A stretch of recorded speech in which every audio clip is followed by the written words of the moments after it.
because for others, they were all communists. Look, it's a grief that only served to fill our bodies with anger, because my father died for the flag, and this flag didn't wrap any of us in. Thank you.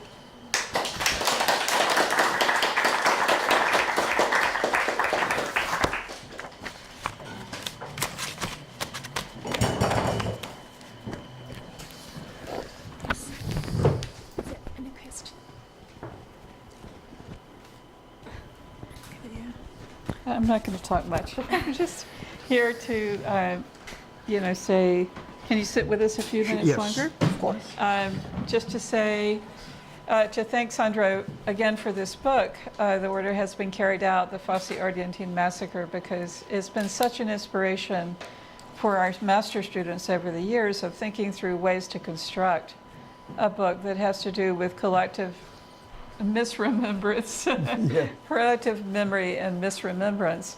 I really encourage you to read it because the form and structure is so unique in terms of how the voices carry the different chronologies and sequences of the event and the aftermath. And just that alone, the structuring of it, of this myriad of interlacing and sometimes in conflict narratives with each other,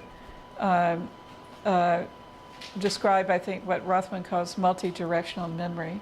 There's memory going in all different directions, and their identities mapped against those various memories. And what I like about your presentation today, and I haven't heard you present it in quite the same way before, is to talk about your own personal interest in how they lived through that nightmare.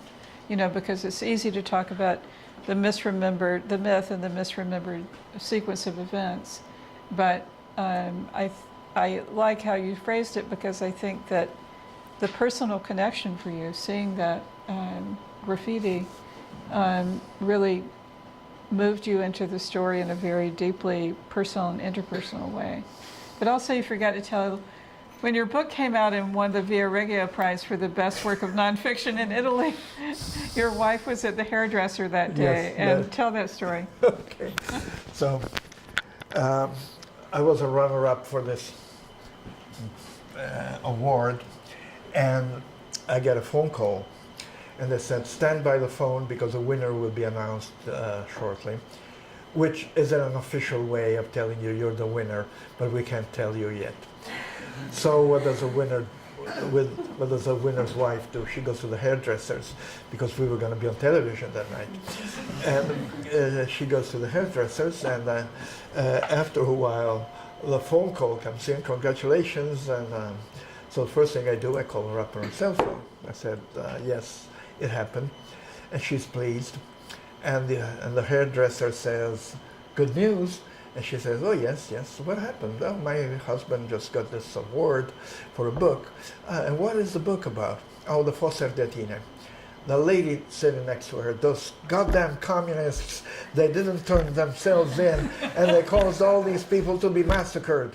And she says, look, he just got the award for a 400-page book that says this is not the way it went. And she says, had he talked to me, he would not have... Unfortunately, this lady changed her hairdresser, so I couldn't look at her. See, but this is what myth is about.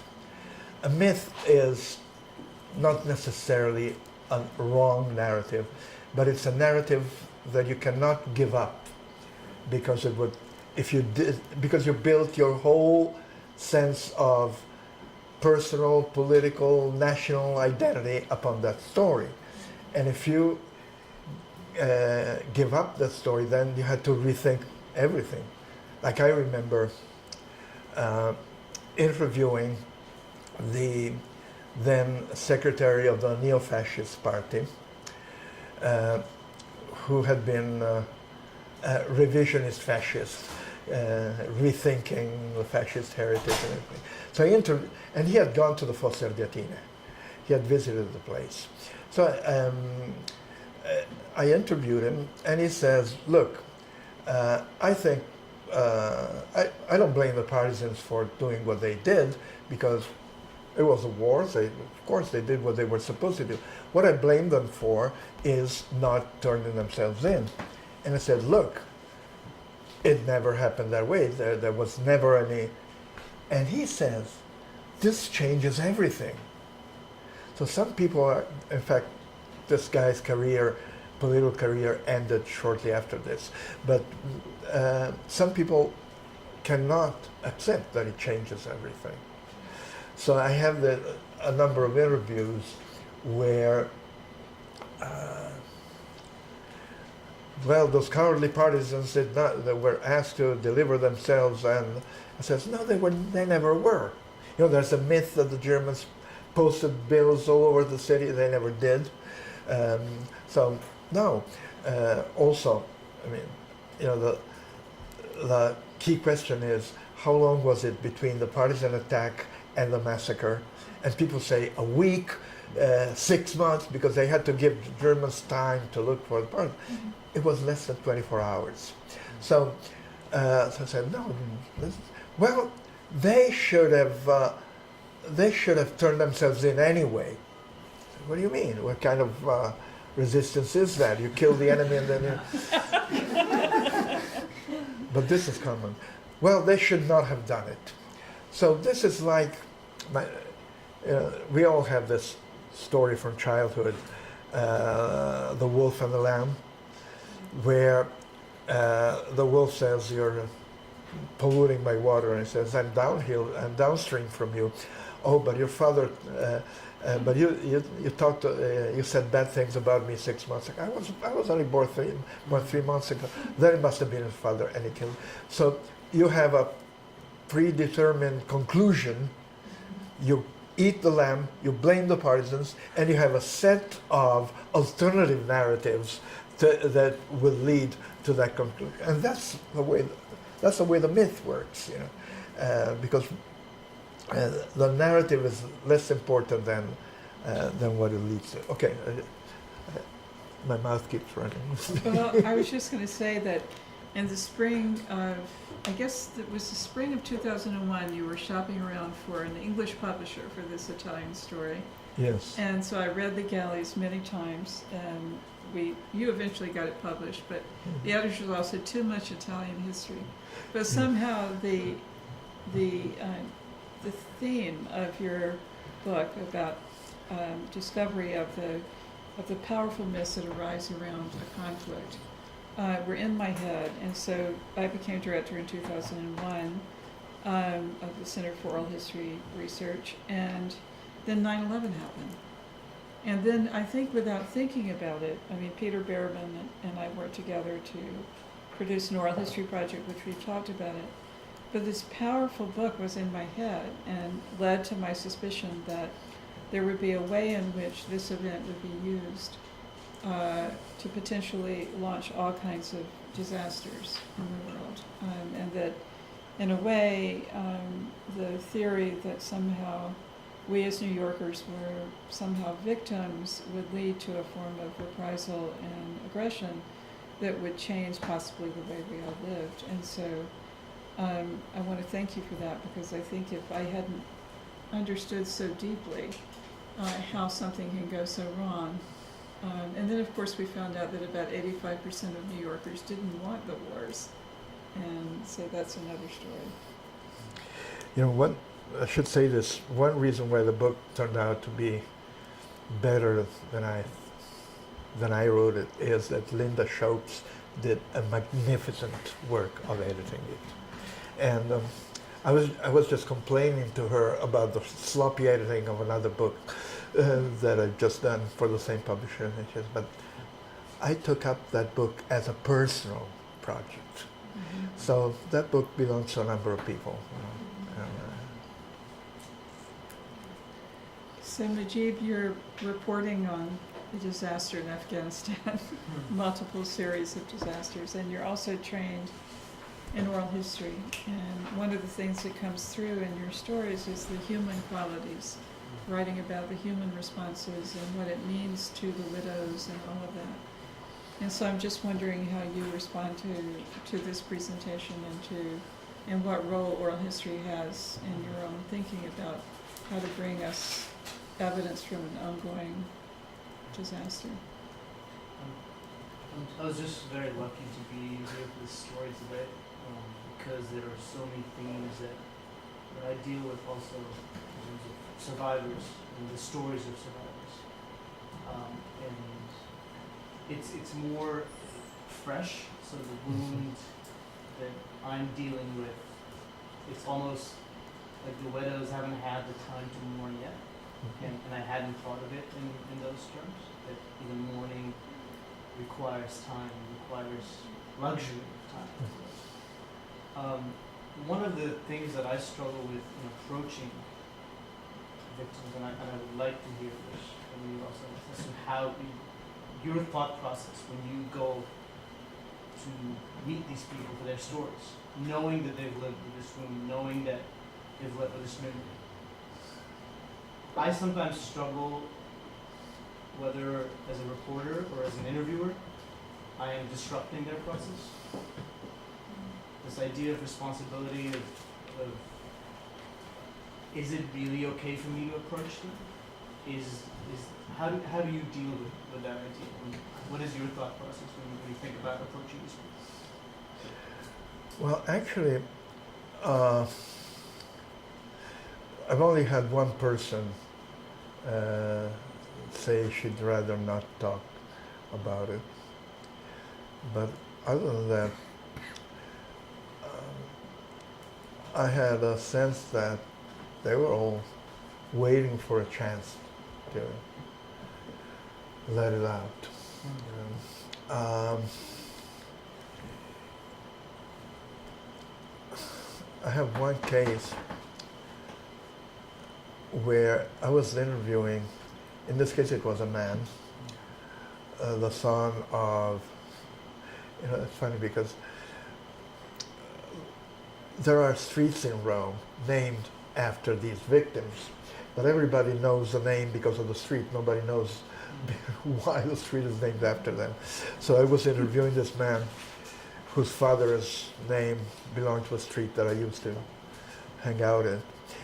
And he came from this high military family. He is a very successful civil servant on his own, beautiful home, nice family and everything. Well, less than 2 minutes into the interview, he was weeping.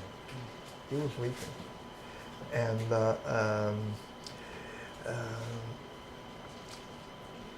as you were saying earlier, weeping doesn't necessarily mean upset. It can mean how important and how present, how lively this pain still is. And no, I didn't. I had,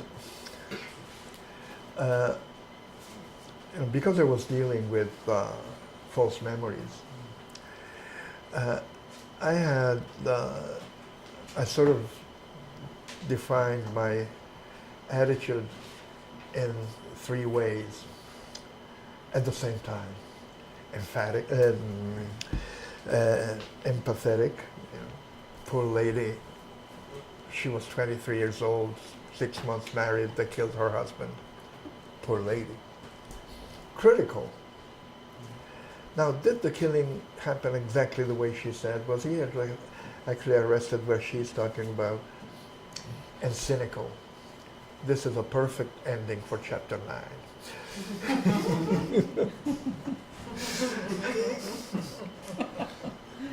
And in a way, I think we need all of them. Right? You need both empathy and distance. If there's no empathy, well, people can tell. And you can't feign empathy. You can't pretend that you feel what you don't feel. On the other hand, this may not be exactly the case here, but your distance is what enables you to tell the story with a kind of authority that their narrative doesn't have.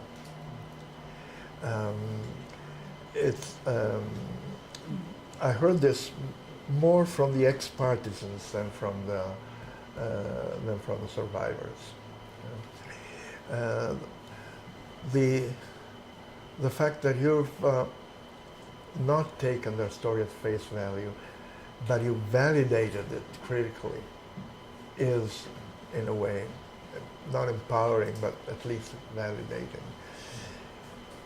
And the instrumental, cynical attitude is functional to telling their story in the best possible way, the best way you can. Yeah? It's sort of like you're taking responsibility for that. My sense has always been that I've been given these stories so that I could. I never had the sense that oral history is responsible for returning the stories to the community, because the community already knows the story. Oral history is responsible for taking the story out of the community, outside into the world, so that you're sort of a translator, and so your professionalism becomes part of your empathy, I think, in many ways. You do it in the best possible way. And Sandra has written about this beautifully in a chapter of a book. The chapter is called Genres of Oral History. And it expresses the importance of oral history as a writing genre. As a writing genre in which you maintain some elements of the oral history itself, the relationality, the dialogic nature of it, the empathy, but that its destiny is to be in the world.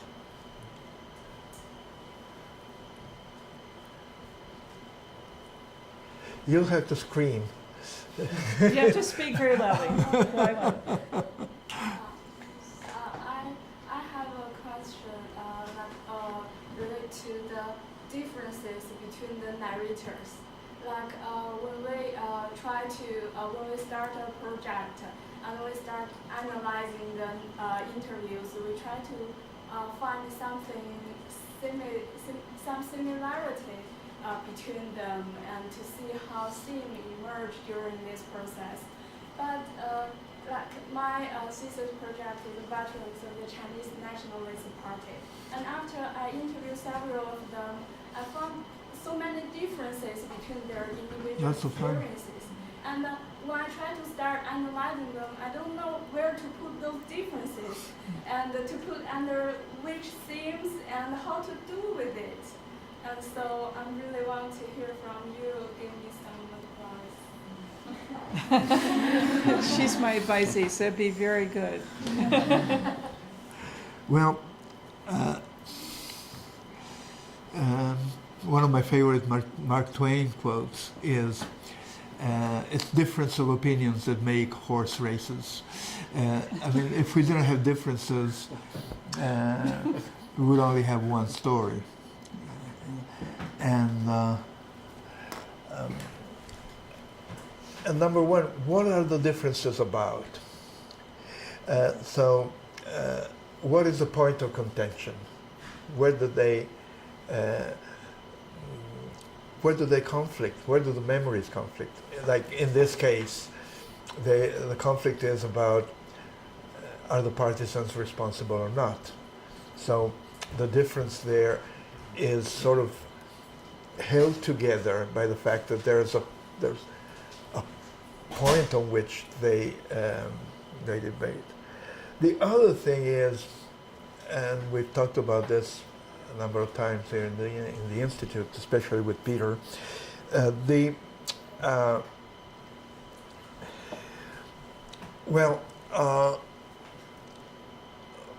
when you're dealing with qualitative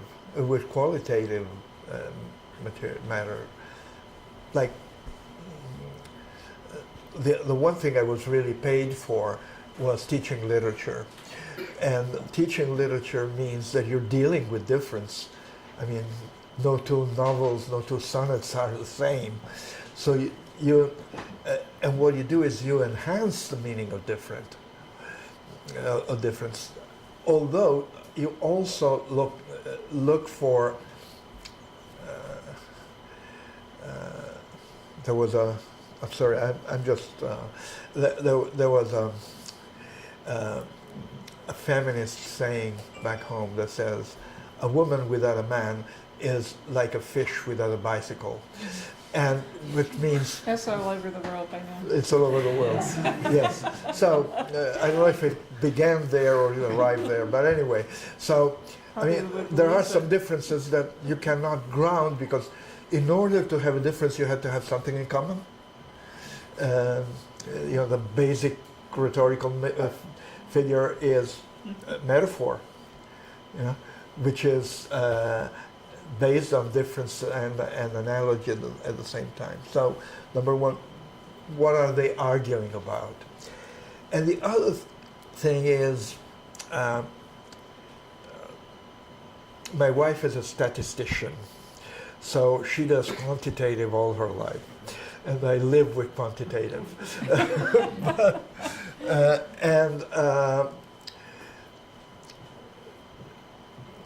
I have this metaphor where quantitative is like this. It's a grid where every square must be like the others so that you can count them. Qualitative literature or oral history is like a quilt or like a mosaic where you have an image, but each piece in it is different from the others. And your task is to create an image with pieces that are all different, which means that one of the things that we look for is the exceptional, not the average. Gabriella Polli is exceptional. I forgot to tell you my favorite quote from her, where she says, "It was a strange morning. It was a bereavement that was washed, ironed, folded, and put in a drawer." I mean, this is not your average. But she carries. It's like Moby Dick. Not the average American citizen would write Moby Dick, but there's so much American meaning in Moby Dick that, or the Divine Comedy. So you're also looking for the exceptional, and the ways in which the exceptional gathers everybody else's meaning. So and I developed a rule of thumb, which is what you get from oral histories is a range of possibilities. What can happen to a person in a given context? And of course, different people have different experiences, but then you sort of draw a map of what is possible. And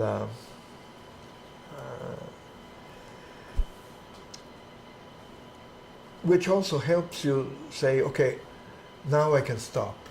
Because one of the problems with oral histories is when do you stop?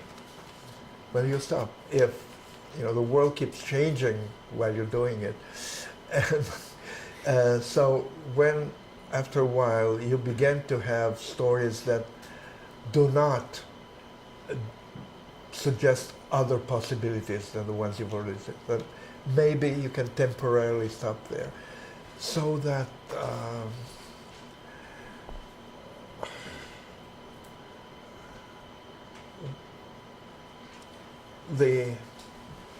that's my other pet narrative. The Terni steel factory on which I've been working all my life is about to close. Oh, no. Or is threatened with closure. So what do people do? Some people go on strike. Some people say, okay, are fatalistic, see what happened. Other people are taking early retirement. So there's all these possibilities. All these. Nobody's putting bombs in a factory. So we have no stories about it. So you have a range. It's like an art. It's like a rainbow. Yeah, it's like a queen. So this is how you deal with it. But then you need to find what is the common ground of these differences, which in most cases, what are they arguing about?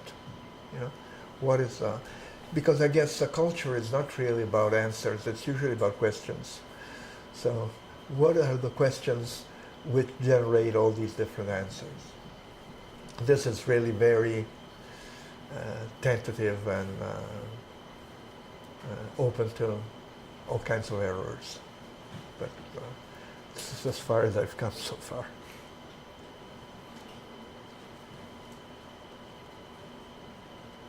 Yes. It's a pleasure to hear you speak. I'm currently reading in they say in Harlan County, and I'm always impressed when folks are able to write 500 pages and make it feel like it's one narrative and story. So I was wondering if you could share a little bit about your writing process, how you take the oral histories, how you sort of put these things together. Yeah. Well, that was 25 years of work. That was well, you know, the Terni book that's just out was 45 years of work. Right. Because you sort of fall in love with places and